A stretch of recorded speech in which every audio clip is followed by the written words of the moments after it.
দূর, আবারও সেই একঘেয়ে ফুলকপি। না না, আরও আছে অনেক রকমের ফুলকপির রেসিপি। নমস্কার বন্ধুরা, রূপাস সিম্পল অ্যান্ড ডেইলি লাইফে আপনাদের সবাইকে অনেক অনেক স্বাগত। আজ আমি আবারও একটা ফুলকপির অন্য ধরনের রেসিপি নিয়ে চলে এসেছি। দেখতেই পাচ্ছেন কতটা সুন্দর দেখতে হয়েছে, খেতেও কিন্তু দারুণ লোভনীয়। এই রেসিপি আপনারা ভাত, রুটি, লুচি, নান সব কিছুর সাথে আপনারা কিন্তু ফ্রাইড রাইস, পোলাও পরিবেশন করতে পারবেন। তাহলে সঙ্গে থাকুন, একদম সহজ পদ্ধতিতে কাঁচা ফুলকপির মধ্যে কাঁচা মশলা মাখিয়ে কিভাবে আমি তৈরি করছি। সঙ্গে থাকুন, দেখতে থাকুন, আশা করছি আপনাদের প্রত্যেকের ভালো লাগবে। রেসিপির জন্য দেখুন বন্ধুরা, এখানে কিন্তু আমি একটা বেশ মাঝারি সাইজের ফুলকপিকে কেটে গরম জল দিয়ে এটা কিন্তু আমি ধুয়ে নিয়েছি। ফুলকপি আমি সবসময় কিন্তু গরম জলে ধুয়ে রান্না করি, এটা আপনারা রেগুলার যারা দেখেন আমার ভিডিও তারা জানেন। একটুও ভাপ দিইনি, কিন্তু একটু উষ্ণ গরম জলে 10 মিনিট ভিজিয়ে রেখে জল থেকে ছেঁকে তুলে নিয়েছি একদম পরিষ্কার করে। যদি ছোটোখাটো পোকা থাকে সেটা কিন্তু বেরিয়ে যাবে। আর এখানে আমি বেশ বড় সাইজের দুটো পেঁয়াজ কুচিয়ে নিয়েছি, একটা টমেটোকে ছোট করে কুচিয়েছি, আর এই টমেটোটা আমি কিন্তু পেস্টের মধ্যে দিয়ে দেব, মশলার মধ্যে। আর এখানে আমি 1 থেকে 1.5 ইঞ্চির মতো আদা আর 10-12 কোয়া রসুন নিয়ে নিয়েছি, এর মধ্যে দিয়ে দেব এই টমেটোটা, একটা টমেটো। আর এখানে আমি 4-5টা কাঁচা লঙ্কা, ঝালটা আপনারা স্বাদ অনুযায়ী দেবেন। এটার একটা মিহি পেস্ট তৈরি করে নিয়ে আগে চলে আসি। এইবার যেটা করব বন্ধুরা, আমি মশলাটা কিন্তু এখানে সুন্দর করে মিহি পেস্ট একটা তৈরি করে নিয়ে চলে এসেছি। এবার একটা বাটি নিয়ে নিয়েছি, একটু বড় সাইজের পাত্রটা একটু বড় সাইজের নিয়েছি। সবকিছু মশলা আমি এই বাটির মধ্যে দিয়ে দেব। প্রথমে দিয়ে দিচ্ছি এই আদা, রসুন, কাঁচা লঙ্কা আর টমেটোর যে পেস্টটা করেছিলাম সেটা।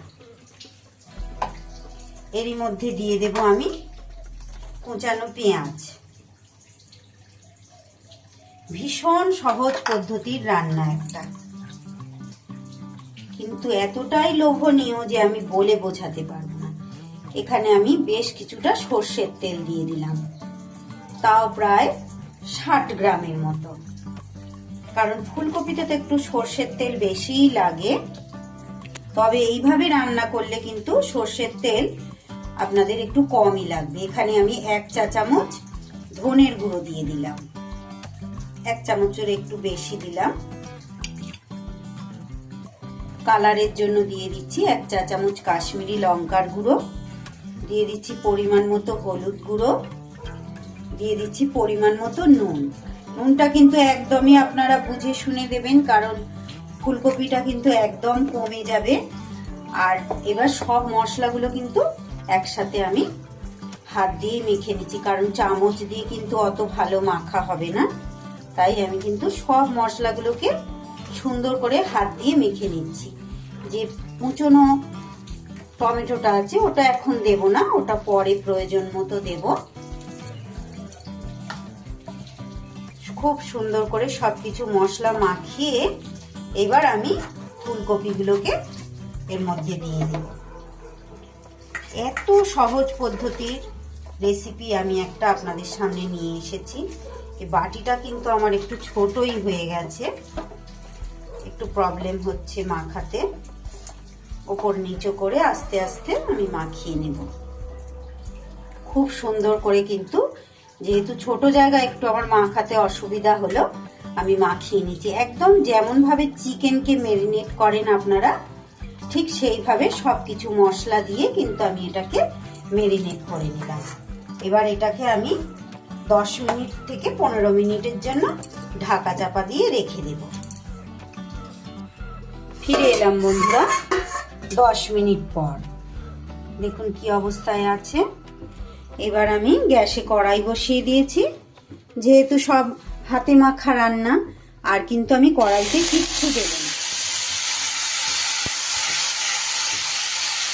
সবকিছু এইভাবে আমি কড়াইয়ের মধ্যে ঢেলে দিলাম। সমস্ত কাচিয়ে মশলা শুদ্ধ আমি কিন্তু এটা দিয়ে দিয়েছি। আপনারা কিন্তু চাইলে আলাদা পাত্রে ম্যারিনেট না করে এই কড়াইয়ের মধ্যেও সরাসরি ম্যারিনেট করে নিতে পারেন। আমি গ্যাসটা একটু বাড়িয়ে, কড়াইটা যেই গরম হয়ে গেছে গ্যাস কিন্তু আমি একদম কম করে দিয়েছি। আর ফুলকপিতে নুন মাখানো ছিল তাই একটু জল জল ভাব বেরিয়েছে ম্যারিনেট করার জন্য। এইবার আমি এটা ঢাকা দিয়ে দেব। আর কিন্তু কোনো কাজ নেই, একদমই জল ব্যবহার করব না। ফিরে এলাম 3-4 মিনিট পর। দেখুন বন্ধুরা, কপি থেকে কতটা জল বেরিয়েছে। আমি কিন্তু শুধু মিক্সির বাটি ধোয়ার সামান্য একটু জলটা অ্যাড করেছিলাম, আর কিন্তু জল দেওয়ার প্রয়োজন হয়নি। একটু মাঝখানে এভাবে ঢাকা খুলে নাড়িয়ে দিতে হবে। শহরে তারে গোলক ধাঁধায় আধার হলো মন, শহরে তারে গোলক ধাঁধায় আধার হলো মন, মন্দ ভালো রে কি খেলা,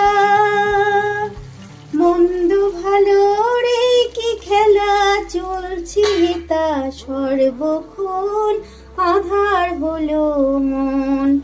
আবার ঢাকা দিয়ে দিলাম। 3-4 মিনিট পরে আবারও ঢাকাটা খুললাম। এই সময় অবশ্যই আপনারা নুনটা একটু চেক করে নেবেন। মাঝে মধ্যে একটু এইভাবে নাড়িয়ে দিতে হবে।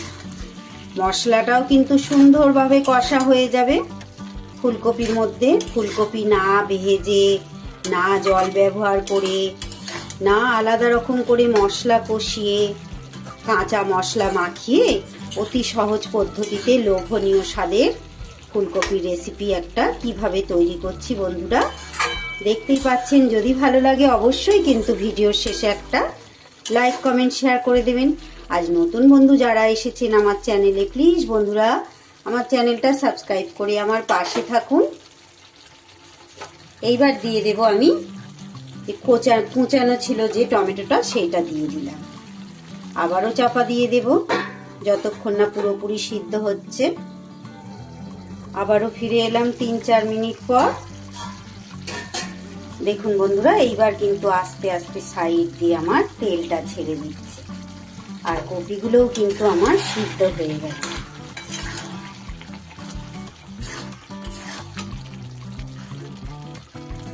ফুলকপিও একদম পুরোপুরি সিদ্ধ হয়ে গেছে। চাইলে কিন্তু এর মধ্যে আপনারা ছোট ছোট করে একটু আলু কুচিও করে দিতে পারেন। আমি কিন্তু আলু কুচি দিইনি, আলু দিইনি, শুধু কপিটাই রান্না করেছি। এটা আপনাদের ইচ্ছে, আলু দিলেও কিন্তু এর মধ্যে খেতে খুব ভালো লাগবে। এই পর্যায়ে এসে এবার আমি যেটা করব, দিয়ে দেব 1 টেবিল চামচ টমেটো কেচাপ বা টমেটো সস। এটা দিয়ে দিলাম। এটা অপশনাল, আপনারা না চাইলে নাও দিতে পারেন, কিন্তু আমি এটা দিই।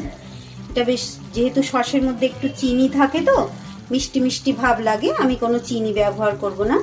দিয়ে দিচ্ছি ওপর থেকে গুঁড়ো গরম মশলা, আর দিয়ে দেব, যেহেতু ধনেপাতার সময় এখন, একটু ধনেপাতা কুচি। এবার সবকিছু হালকা হাতে মিশিয়ে নেব।